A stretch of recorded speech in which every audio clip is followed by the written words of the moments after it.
नमस्कार साथियों, स्वागत है आप सबका अपने चैनल आर्या सिंधी एकेडमी में। आज की क्लास रहेगी प्रगतिवाद पर।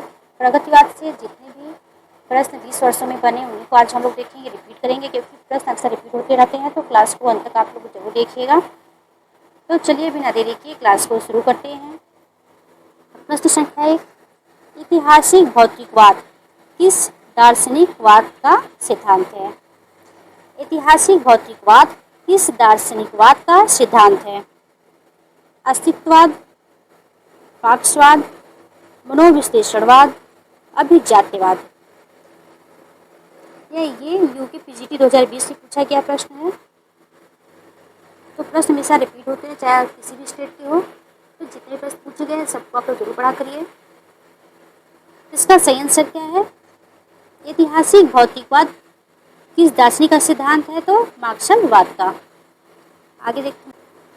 प्रश्न संख्या 2, हिंदी साहित्य में मार्क्सवादी चेतना की अभिव्यक्ति जिस काव्य धारा में देखने को मिलती है उस धारा को क्या कहते हैं? हिंदी साहित्य में मार्क्सवादी चेतना की अभिव्यक्ति जिस काव्य धारा में देखने को मिलती है उस काव्य धारा को क्या कहते हैं? प्रगतिवाद, प्रयोगवाद, जनवाद या कविता? क्या कहते हैं? ऑप्शन नंबर ए, प्रगतिवाद कहते हैं। क्या कहते हैं? प्रगतिवाद कहते हैं। इसके बारे में कुछ व्याख्यान भी देख लेते हैं। हिंदी साहित्य में 1935 से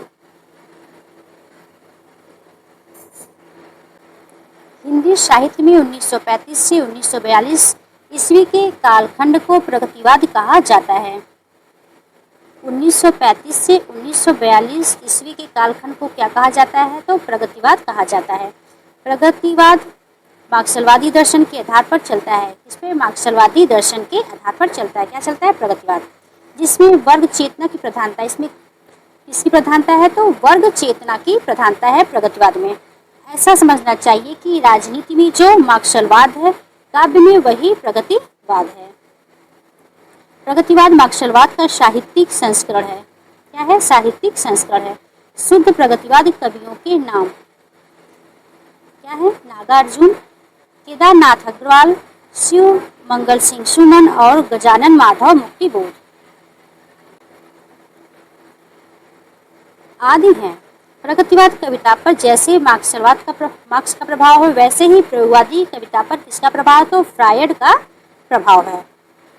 प्रगतिवाद पे किसका प्रभाव है? मार्क्स का प्रभाव है। और प्रयोगवाद पर तो फ्रायड का प्रभाव है। प्रगतिवाद को मार्क्सवाद का साहित्यिक संस्करण कहा जाता है। चलिए प्रश्न संख्या 3 देखिए। प्रश्न संख्या 3, प्रगतिवादी काव्य सृष्टि है। प्रगतिवादी काव्य सृष्टि है। ऑप्शन नंबर ए, दार्शनिक, वर्ग चेतना प्रधान, व्यक्तिगत अर्थात यथा स्थितिवादी। यह पीजीटी 2020 में पूछा गया है। प्रगतिवादी काव्य सृष्टि है। क्या है? ऑप्शन नंबर बी, वर्ग चेतना प्रधान है। द्वंद्वात्मक भौतिक विकासवाद किस काव्य धारा का आधार है? द्वंद्वात्मक भौतिक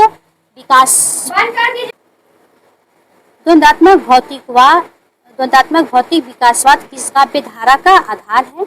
ऑप्शन नंबर ए, नई कविता, प्रगतिवाद, समानांतर कविता या इनमें से कोई नहीं। पीजीटी 2002 में पूछा गया था। द्वंद्वात्मक भौतिक विकासवाद प्रगतिवाद काव्य धारा का आधार है।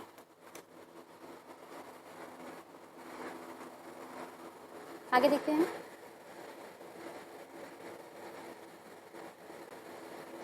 प्रगतिवाद का उदय छायावाद के समाप्ति में 1936 के आसपास सामाजिक चेतना के साथ आरंभ हुआ था।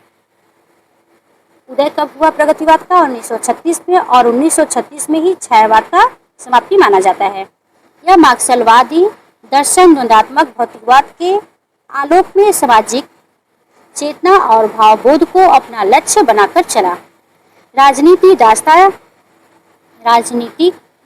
दासता क्षेत्र देश में एक और पूंजीवाद और सामंतवाद की शोषक शक्तियों को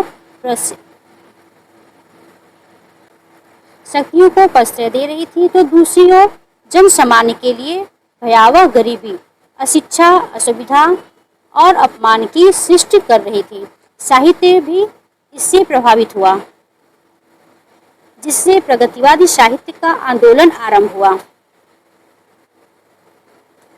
वर्ष 1935 ईस्वी में एम फॉस्टर के सभापतित्व में लंदन में प्रोग्रेसिव राइटर्स एसोसिएशन संस्था का अधिवेशन हुआ। यहीं पर भारतीयों में से कुछ समाजवादी विचारधारा वालों ने भारतीय प्रगतिशील लेखन संघ की स्थापना की, जिसमें मुल्कराज आनंद और सज्जाद जहीर शामिल थे। कौन शामिल हुए? मुल्कराज आनंद और सज्जाद जहीर शामिल हुए थे। 1936 में सज्जाद जहीर और मुल्कराज आनंद के प्रयत्नों से भारतवर्ष में भी इस संस्था की शाखा खुली और प्रेमचंद्र की अध्यक्षता में, किसकी अध्यक्षता में? प्रेमचंद्र की अध्यक्षता में लखनऊ में इसका प्रथम अधिवेशन हुआ था। इसका प्रथम अधिवेशन कहाँ हुआ था? तो लखनऊ में। किसकी अध्यक्षता में? तो प्रेमचंद्र के। प्रगतिवादी काव्यधारा में छायावाद की जीवन शून्य होती हुई व्यक्तिवादी वायवी काव्यधारा की प्रतिक्रिया भी नहीं थी। चलिए आगे बढ़ते हैं। प्रगतिवाद का आधार क्या है? यह दिल्ली केंद्रीय विद्यालय पूछा गया था पीजीटी में। रहस्यवाद है, हालावाद है, प्रकृतिवाद है, द्वंद्वात्मक भौतिकवाद है। प्रगतिवाद का आधार है क्या है? Option number D. देखिए भाई, प्रश्न दोबारा पूछा गया है दिल्ली केंद्रीय विद्यालय पीजीटी में। इसलिए बोला जाता है कि प्रश्न हमेशा रिपीट होते रहते हैं, तो प्रश्न को आप लोग जरूर लिखा करिए, चाहे किसी भी स्टेट का प्रश्न हो। चलिए आगे देखते हैं दूसरा प्रश्न। प्रगतिशील लेखक संघ के प्रथम अधिवेशन की अध्यक्षता किसने की थी? प्रेमचंद्र ने, राही मासुक राजा ने, नागार्जुन ने, सूर्यकांत त्रिपाठी, निराला ने। ये टीजीटी 2005 में पूछा गया है। प्रगतिशील लेखन संघ की अध्यक्षता किसने की थी? पहली बार तो ऑप्शन नंबर ए, प्रेमचंद्र जी ने किया था। लखनऊ में आयोजित प्रगतिशील लेखक संघ के प्रथम अधिवेशन की अध्यक्षता की थी। लखनऊ में आयोजित प्रगतिशील लेखक संघ के प्रथम अधिवेशन की अध्यक्षता की थी किसने? यशपाल ने, दिनकर ने, निराला ने, प्रेमचंद्र ने। ऑप्शन नंबर डी, प्रेमचंद्र ने। देखिए यही प्रश्न घुमा के पूछा गया है पीजीटी 2004 में। आगे देखते हैं दूसरा प्रश्न। प्रगतिशील लेखक संघ की स्थापना कब की गई थी? 1926, 1936, 1946, 1939। प्रगतिशील लेखन संघ की स्थापना कब की गई थी? ऑप्शन नंबर बी, 1936 में। देखिए प्रश्न रिपीट हुआ है। प्रगतिशील लेखक संघ के प्रथम अधिवेशन के अध्यक्ष कौन थे? सज्जाद जहीर, प्रेमचंद्र, शिवदाम सिंह चौहान, मुल्कराज। इसका सही आंसर ऑप्शन नंबर बी सही है। देखिए वही प्रश्न फिर से रिपीट हुआ है, कभी टीजीटी में, कभी केवीएस में, कभी पीजीटी में, जीआईसी में, सब में रिपीट होते रहते प्रश्न। तो जितने भी पेपर हो सबको आप लोग एक बार जरूर पढ़ लिया करिए, क्योंकि जितने भी प्रश्न आते हैं बार बार रिपीट होते रहते हैं। तो चलिए देखते हैं दूसरा प्रश्न। लखनऊ में आयोजित 1936 के प्रगतिशील लेखक संघ के ऐतिहासिक आयोजन के अध्यक्ष थे। प्रश्न वही है लेकिन आगे पूछा गया है। प्रेमचंद्र, जयशंकर प्रसाद, सूर्यकांत त्रिपाठी, निराला, मुल्कराज आनंद। इसका सही answer option number A, Premchandra ji हैं। प्रगतिशील लेखन संघ की स्थापना लंदन में किसके प्रयत्न से हुई थी? प्रेमचंद्र, निर्मल वर्मा, मुल्कराज आनंद व सज्जाद जहीर, नागार्जुन व केदारनाथ अग्रवाल। प्रगतिशील लेखक संघ की स्थापना लंदन में किसके प्रयत्न से हुई थी? तो ऑप्शन नंबर सी। प्रगतिवाद के अंतर्गत कौन सा विचार अमान्य है? यथार्थवाद, रूपवाद, पदार्थवाद या समाजवाद। प्रगतिवाद के अंतर्गत कौन सा विचार अमान्य है? कौन सा विचार अमान्य है? तो रूपवाद। निम्नलिखित प्रवृत्तियों में से एक प्रगतिवाद की प्रवृत्ति नहीं है। एक प्रगतिवाद की प्रवृत्ति नहीं है। धर्म, ईश्वर तथा व्यक्तिवाद में आस्था, सामाजिकता का आग्रह, शोषित वर्ग के प्रति सहानुभूति एवं शोषक वर्ग के प्रति घृणा, जन सामान्य के प्रति लोक मंगल की कामना। धर्म, ईश्वर तथा व्यक्तिवाद में आस्था, सामाजिकता का आग्रह, शोषित वर्ग के प्रति सहानुभूति एवं शोषक वर्ग के प्रति घृणा, जन सामान्य के प्रति लोक मंगल की कामना। कौन सी प्रवृत्ति नहीं है प्रगतिवादी की? कौन सी प्रवृत्ति नहीं है प्रगतिवादी की? तो कौन सी प्रवृत्ति नहीं, क्या है? धर्म, ईश्वर तथा व्यक्तिवाद में आस्था, ये प्रगतिवाद की प्रवृत्ति नहीं है। सामाजिकता का आग्रह भी इसमें है। शोषित वर्ग के प्रति सहानुभूति एवं शोषक वर्ग के प्रति घृणा, ये भी है। जन सम्मान के प्रति लोक मंगल की कामना, ये भी है। आइए देखते हैं प्रगतिवाद की प्रमुख प्रवृत्तियां कौन कौन सी एग्जाम में पूछे जा सकते हैं। दिए गए विकल्प में कौन सी प्रगतिवाद की प्रवृत्तियां नहीं है? तो क्या है? प्राचीन रूढ़ियों एवं मान्यताओं का विरोध। प्राचीन रूढ़ियों एवं मान्यताओं का विरोध, ये भी है। मानवतावादी प्रवृत्ति भी है। शोषक वर्ग के प्रति घृणा और शोषित के प्रति सहानुभूति भी है। विद्रोह एवं गांधी की भावना भी है। समाज का यथार्थवादी चित्रण भी है। नारी के प्रति परिवर्तित दृष्टिकोण। मार्क्सवादी दर्शन के आलोक में सामाजिक चेतना एवं ईश्वर के प्रति अनास्था है। क्या है? ईश्वर के प्रति इनको आस्था नहीं थी। मानवतावादी महत्वपूर्ण है, ये पूछा सकता है किसकी प्रवृत्ति है ये? मानवतावादी प्रवृत्ति प्रगतिवादी की विशेषता है। चलिए आगे देखते हैं। वैद्यनाथ किसका वास्तविक नाम था? नागार्जुन, मुक्तिबोध, रघुवीर सहाय, भूमिल। यह टीजीटी एग्जाम में पूछा गया था। वैद्यनाथ किसका वास्तविक नाम था? तो नागार्जुन का। ऑप्शन नंबर आपका सही है। नागार्जुन बाबा के नाम से प्रसिद्ध हैं।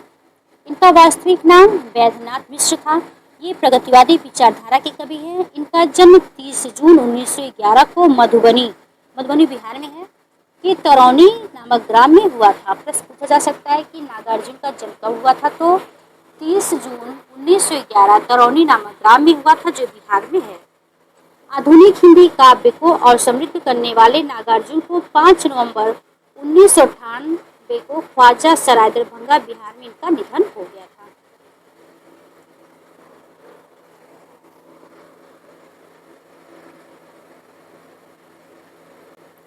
अब नागार्जुन के कुछ महत्वपूर्ण इनके रचनाएं भी देख लेते हैं, इनके विषय में कुछ जान लेते हैं, क्योंकि बहुत ही महत्वपूर्ण कवि हैं। नागार्जुन ने 1935 में दीपक, जो मासिक पत्रिका थी, 1942 से 43 में विश्व बंधु साप्ताहिक जो पत्रिका थी, पत्रिका का संपादन किया था। इनकी पत्रिका दीपक बहुत ही महत्वपूर्ण है और विश्व बंधु भी ने की है। इसका संपादन इन्होंने किया था। विश्व बंधु साप्ताहिक पत्रिका थी और दीपक मासिक पत्रिका थी। संपादन कब किया था? तो 1935 में दीपक पत्रिका का और 1942 से 43 में विश्व बंधु पत्रिका का संपादन किया था। प्रश्न पूछा जा सकता है कि विश्व बंधु पत्रिका का संपादन किस वर्ष किए थे नागार्जुन? तो 1942 से 1943 के बीच में। दीपक पत्रिका का कब किए थे? 1935 में। कैसी पत्रिका थी? तो मासिक पत्रिका थी। विश्व बंधु कैसी पत्रिका है? तो साप्ताहिक पत्रिका है। हिंदी साहित्य में उन्होंने नागार्जुन तथा मैथिली में यात्री उपनाम से रचनाओं का सृजन किया। मैथिली में नवीन भावबोध की रचनाओं का प्रारंभ उनका महत्वपूर्ण कविता संग्रह चित्र से माना जाता है। चित्र किसका कविता संग्रह है? तो नागार्जुन जी। आगे देखते हैं। नागार्जुन ने संस्कृत तथा बांग्ला में भी काव्य रचना की है। पत्रहीन नग्नगाछ मैथिली कविता संग्रह के लिए इन्हें साहित्य अकादमी पुरस्कार भी मिला था। इनकी प्रमुख काव्य कृतियाँ कौन कौन सी है? युगधारा, प्यासी पथराई आंखें, शतरंगे पंखों वाली, तालाब की मछलियाँ, हजार हजार बाहों वाली, पुरानी जूतियों का कोरस, तुमने कहा था, आखिर ऐसा क्या कह दिया मैंने, मैं मिलिट्री का बूढ़ा घोड़ा, रत्न गर्भा, ऐसे भी हम क्या, ऐसे भी तुम क्या, क्या पका है कटहल, भस्मांकुर, यह कैसा है? तो खंड काव्य है। जितनी भी रचनाएं बहुत ही महत्वपूर्ण एग्जाम में पूछे जा सकते हैं, तो सभी रचनाओं को आप लोग अच्छे से याद कर लीजिएगा। इनकी अन्य कृतियाँ और भी हैं। बलचनमा, रतिनाथ की चाची, कुंभीपाक, उग्रतारा, जमनिया का बाबा, वरुण के बेटे से जितने भी सब बहुत ही महत्वपूर्ण हैं। वैद्यनाथ मिश्र किस कवि का वास्तविक नाम है? देखिए वही प्रश्न दोबारा से रिपीट हुआ। यह DSSB PGT 2021 में पूछा गया था। भूमि, नागार्जुन, मुक्तिबोध, चित्रलोचन, त्रिलोचन। इसका सही आंसर क्या है? नागार्जुन। नागार्जुन का असली नाम क्या है? तो सबको पता है, ऑप्शन नंबर सी। नागार्जुन किस वर्ग के कवि हैं? छायावादी, प्रगतिवादी, प्रयोगवादी और द्विवेदी युगेन। नागार्जुन किस वर्ग के कवि हैं? तो ये प्रगतिवादी कवि हैं। नागार्जुन की निम्नलिखित रचनाओं में से कौन सी खड़ी बोली हिंदी में नहीं लिखी गई है? भस्मांकुर, पत्रहीन, नग्नगाछ, युगधारा, सतरंगे पंखों वाली। पत्रहीन नग्नगाछी मैथिली भाषा में लिखी हुई रचना है। निम्नलिखित में से कौन सा काव्य संग्रह नागार्जुन का नहीं है? युग की गंगा, युगधारा, प्यासी पथराई आंखें, तुमने कहा था। तो कौन सी रचना इनकी नहीं है? युग की गंगा। युग की गंगा किसकी रचना है? तो केदारनाथ अग्रवाल की रचना है। यह एक काव्य संग्रह है, जबकि अन्य काव्य संग्रह प्रगतिवादी कवि नागार्जुन के हैं। इनकी और भी रचनाएं हैं। काव्य है भस्मांकुर, गीत गोविंद। ये खंड काव्य पूछा जा सकता है कि भस्मांकुर, गीत गोविंद कैसा काव्य? तो खंड काव्य है। हरिजन गाथा, भूमिजा किस विधाग की रचना है? तो दीर्घ कविता है ये। अपने खेत, रत्नगर्भा, तालाब की मछलियां, यह काव्य कृति है। आगे देखते हैं।